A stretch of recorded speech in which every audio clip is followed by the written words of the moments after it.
Hey guys, welcome to another Mentoring Minute with Dr. Wong and Dr. Lemoyne.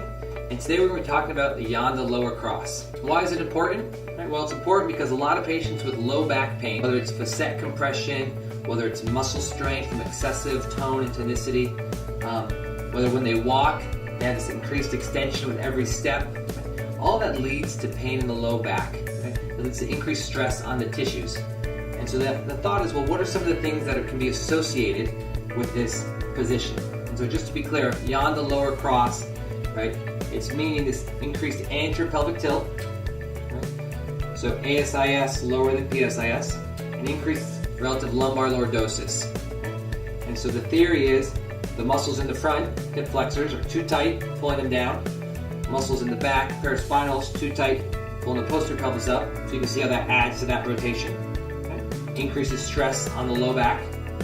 And then the muscles in the front, the abdominals, and the glutes on the back, not strong enough to counteract that, to pull them down into that position. Okay? So if just in regular standing, he's in increased extension all the time, that's continually adding stress to these tissues over and over. It's stealing that capacity for when he does have to bend backwards for certain activities like laying down his back or reaching up. So we want to make sure, at least in standing neutral, he has the ability to stand with less stress on these tissues. So we'll look at the major impairments that can be related to that to see which ones are best likely to treat. If you go ahead and take a seat on the table, right, grab one leg, grab that leg if you don't mind. I'm going to help you lay on down. I'll give you a pillow there. Good. So we're going to check, Tom assessed hip flexor length. We're just going to monitor his ASIS, his anterior pelvis. As I lower his leg down, I'm looking to see when does his lumbar start to go into lordosis. Right? That's where he loses the ability to lengthen here, and instead he's extending here. Right? So I can tack him down now, give him a little bit extra support, and see. So, all right, so Dr. Wong's lacking 15 degrees or so. So that's one impairment, this last 15 degrees of hip extension. If I really force him to do it, then he just steals from his lumbar. So that matches that Janda lower cross. All right, grab both those legs. Help you sit on up. Now let's look at glute strength. So if you turn around and kind of just lean onto that table there. Good. All right. If we check this leg, good. Right. So you're going to be pushing towards the ceiling. Okay. Try not to extend your knee. Keep your knee bent. You're going to push towards the ceiling. We want to make sure that's the muscle that's working. Okay. So hold that right there. Good. Hold that there. Don't let me push you down. I'm going to stabilize his back a little bit. All right, hold strong, hold strong, hold strong. Make sure that muscle's working. Good. Looking for strength in that direction. Right? That can be an impairment as well, especially if I compare it side to side. Third, let's look at his abdominals. So you can come on up, rest your head right there. Make sure your knees are bent.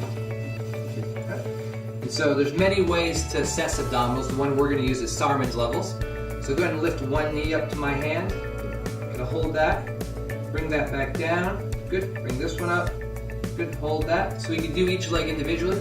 Let's add the second leg. Good. Put your one leg down. Good. Put your other leg down. Good. So he passed that. Right. Next step would be then bring one leg up. Bring the other leg up. Now put one down.